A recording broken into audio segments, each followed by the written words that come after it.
ভিটা ছাড়িতে হইল। কেমন করিয়া তাহা খোলসা করিয়া বলিব না, আভাস দিব মাত্র। আমি পাড়া গিয়ে নেটিভ ডাক্তার। পুলিশের থানার সম্মুখে আমার বাড়ি। যমরাজের সহিত আমার যে পরিমাণ আনুগত্য ছিল, দারোগা বাবুদের সহিত তাহা অপেক্ষা কম ছিল না। সুতরাং নর এবং নারায়ণের দ্বারা মানুষের যত বিবিধ রকমের পীড়া ঘটিতে পারে, তাহা আমার সুগোচর ছিল। যেমন মণির দ্বারা বলয়ের এবং বলয়ের দ্বারা মণির শোভা বৃদ্ধি হয়, তেমনি আমার মধ্যস্থতায় দারোগার এবং দারোগার মধ্যস্থতায় আমার উত্তরোত্তর আর্থিক শ্রীবৃদ্ধি ঘটিতেছিল। এই সকল ঘনিষ্ঠ কারণে হাল নিয়মের কৃতবিদ্য দারোগা ললিত চক্রবর্তীর সঙ্গে আমার একটু বিশেষ বন্ধুত্ব ছিল।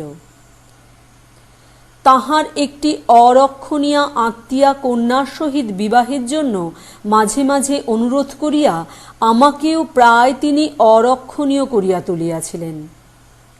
কিন্তু শশী আমার একমাত্র কন্যা, মাতৃহীনা, তাহাকে বিমাতার হাতে সমর্পণ করিতে পারিলাম না।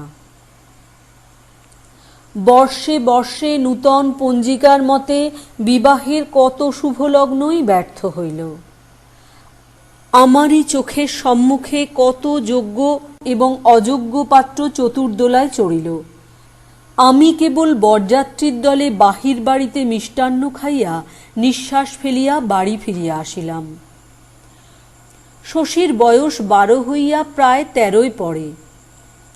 কিছু সুবিধা মতো টাকার জোগাড় করিতে পারিলেই মেয়েটিকে এক বিশিষ্ট বড় ঘরে বিবাহ দিতে পারিব, এমন আশা পাইয়াছি। সেই কর্মটি শেষ করিতে পারিলে অবিলম্বে আর একটি শুভকর্মের আয়োজনে মনোনিবেশ করিতে পারিব। সেই অত্যাবশ্যক টাকাটার কথা ধ্যান করিতেছিলাম, এমন সময় তুলসীপাড়ার হরিনাথ মজুমদার আসিয়া আমার পায়ে ধরিয়া কাঁদিয়া পড়িল। কথাটা এই, তাহার বিধবা কন্যা রাত্রে হঠাৎ মারা গিয়াছে। শত্রুপক্ষ গর্ভপাতের অপবাদ দিয়া দারোগার কাছে বেনামি পত্র লিখিয়াছে। এক্ষণে পুলিশ তাহার মৃতদেহ লইয়া টানাটানি করিতে উদ্যত। সদ্য কন্যাশোকের উপর এত বড় অপমানের আঘাত তাহার পক্ষে অসহ্য হইয়াছে। আমি ডাক্তারও বটে, দারোগার বন্ধুও বটে, কোনো মতে উদ্ধার করিতে হইবে। লক্ষ্মী যখন ইচ্ছা করেন, তখন এমনি করিয়াই কখনো সদর, কখনো খিড়কি দরজা দিয়া অনাহুত আসিয়া উপস্থিত হন। আমি ঘাড় নাড়িয়া বলিলাম, ব্যাপারটা বড় গুরুতর। দুটো একটা কল্পিত উদাহরণ প্রয়োগ করিলাম। কম্পমান বৃদ্ধ হরিনাথ শিশুর মতো কাঁদিতে লাগিল।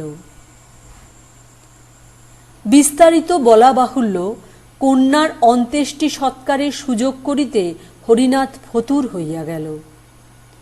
আমার কন্যা শশী করুণ স্বরে আসিয়া জিজ্ঞাসা করিল, বাবা, ওই বুড়ো তোমার পায়ে ধরিয়া কেন অমন করিয়া কাঁদিতেছিল? আমি তাহাকে ধমক দিয়া বলিলাম, যা যা, তোর এত খবরের দরকার কি?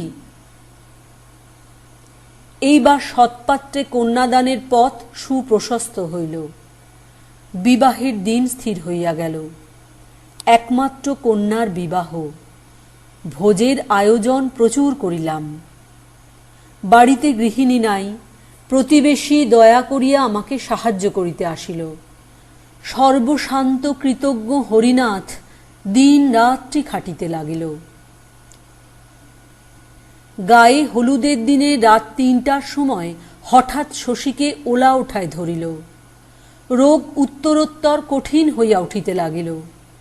অনেক চেষ্টার পর নিষ্ফল ঔষধের শিশিগুলা ভূতলে ফেলিয়া ছুঁড়িয়া দিয়া হরিনাথের পা জড়াইয়া ধরিলাম। কহিলাম, মাপ করো দাদা, এই পাষণ্ডকে মাপ করো। আমার একমাত্র কন্যা, আমার আর কেহ নাই। হরিনাথ শশব্যস্ত হইয়া কহিল, ডাক্তারবাবু, করেন কি, করেন কি?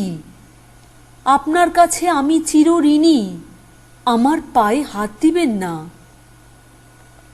আমি কহিলাম, নিরপরাধে আমি তোমার সর্বনাশ করিয়াছি, সেই পাপে আমার কন্যা মরিতেছে।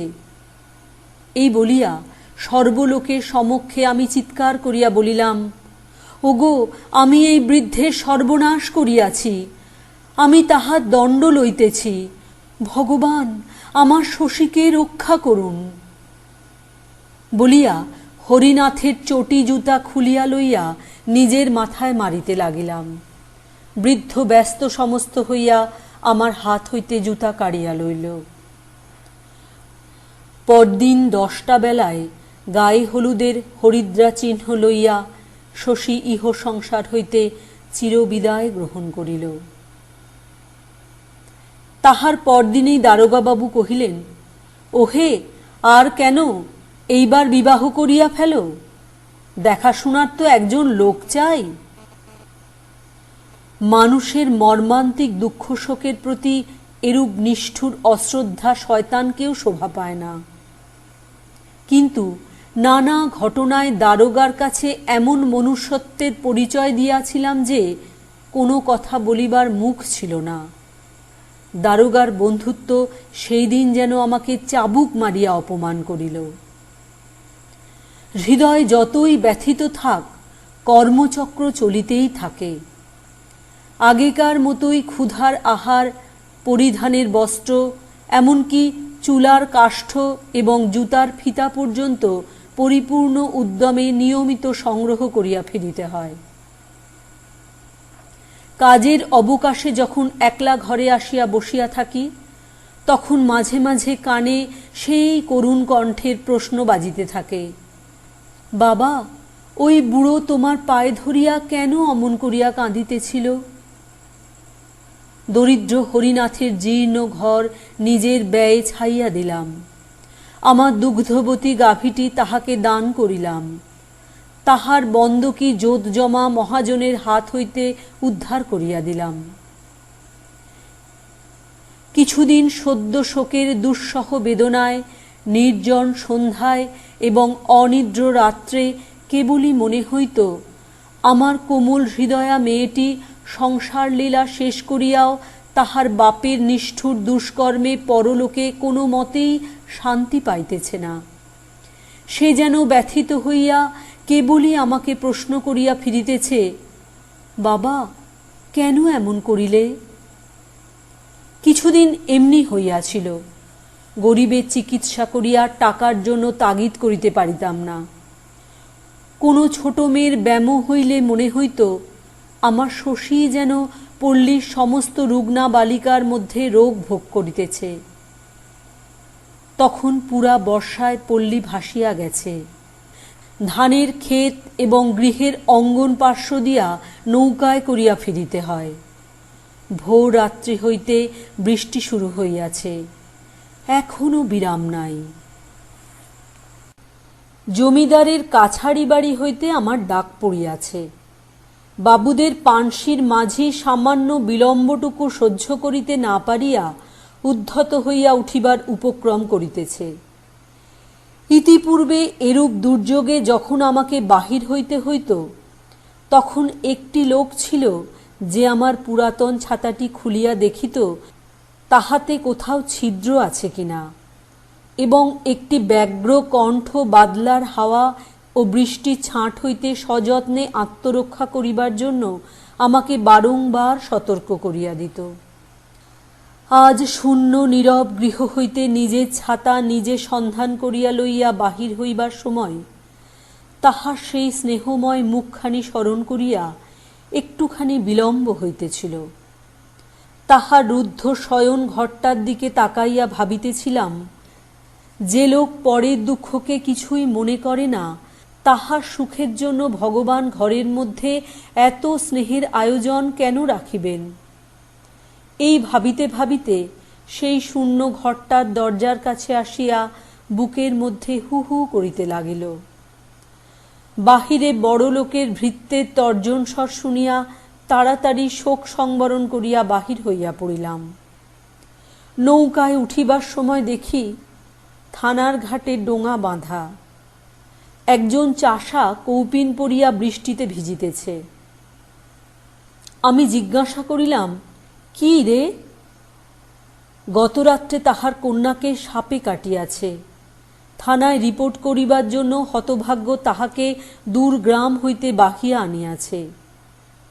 দেখিলাম সে তাহার নিজের একমাত্র গাত্র বস্ত্র খুলিয়া মৃতদেহ ঢাকিয়া রাখিয়াছে। জমিদারি কাছারির অসহিষ্ণু মাঝি নৌকা ছাড়িয়া দিল। বেলা 1টার সময় বাড়ি ফিরিয়া আসিয়া দেখি তখনও সেই লোকটা বুকের কাছে হাত পা গুটাইয়া বসিয়া বসিয়া ভিজিতেছে। দারোগা বাবুর দর্শন মেলে নাই। আমি তাহাকে আমার রন্ধন অন্নের এক অংশ পাঠাইয়া দিলাম। সে তাহা ছুঁইল না। তাড়াতাড়ি আহার সারিয়া কাছারির রোগীর তাগিদে পুনর্বার বাহির হইলাম। সন্ধ্যার সময় বাড়ি ফিরিয়া দেখি তখনও লোকটা একেবারে অভিভূতের মতো বসিয়া আছে। কথা জিজ্ঞাসা করিলে উত্তর দিতে পারে না, মুখের দিকে তাকাইয়া থাকে। এখন তাহার কাছে এই নদী, ওই গ্রাম, ওই থানা, এই মেঘাচ্ছন্ন আর্দ্র পঙ্কিল পৃথিবীটা স্বপ্নের মতো। বারংবার প্রশ্নের দ্বারা জানিলাম। একবার একজন কনস্টেবল আসিয়া জিজ্ঞাসা করিয়াছিল প্যাঁকে কিছু আছে কিনা। সে উত্তর করিয়াছিল সে নিতান্তই গরিব, তাহার কিছু নাই। কনস্টেবল বলিয়া গেছে, থাক বেটা, তবে এখন বসিয়া থাক। এমন দৃশ্য পূর্বেও অনেকবার দেখিয়াছি, কখনো কিছুই মনে হয় নাই। আজ কোনো মতেই সহ্য করিতে পারিলাম না। আমার শশীর করুণা গদগদ অব্যক্ত কণ্ঠ সমস্ত বাদলার আকাশ জুড়িয়া বাজিয়া উঠিল। ওই কন্যাহারা বাক্যহীন চাষার অপরিমেয় দুঃখ আমার বুকের পাঁজরগুলাকে যেন ঠেলিয়া উঠিতে লাগিল। দারোগাবাবু বেতের মোড়ায় বসিয়া আরামে গুড়গুড়ি টানিতেছিলেন। তাহার কন্যাদায়গ্রস্ত আত্মীয় মেশোটি আমার প্রতি লক্ষ্য করিয়াই সম্প্রতি দেশ হইতে আসিয়াছে। তিনি মাদুরের উপর বসিয়া গল্প করিতেছিলেন। আমি একদমে ঝড়ের বেগে সেখানে উপস্থিত হইলাম। চিৎকার করিয়া বলিলাম, আপনারা মানুষ না পিশাচ? বলিয়া আমার সমস্ত দিনের উপার্জনের টাকা ঝনাত করিয়া তাহার সম্মুখে ফেলিয়া দিয়া কহিলাম, টাকা চান তো এই নিন, যখন মরিবেন সঙ্গে লইয়া যাইবেন। এখন এই লোকটাকে ছুটি দিন, ও কন্যা সৎকার করিয়া আসুক। বহু উৎপীড়িতের অশ্রুমোচনে দারোগার সহিত ডাক্তারের যে প্রণয় বাড়িয়া উঠিয়াছিল, তাহা এই ঝড়ে ভূমিসাৎ হইয়া গেল। অনতিকাল পরে দারোগার পায়ে ধরিয়াছি। তাহার মহদাশয়তার উল্লেখ করিয়া অনেক স্তুতি এবং নিজের বুদ্ধিভ্রংশ লইয়া অনেক আত্মধিক্কার প্রয়োগ করিয়াছি। কিন্তু শেষটা ভিটা ছাড়িতে হইল। ভাদ্র 1307।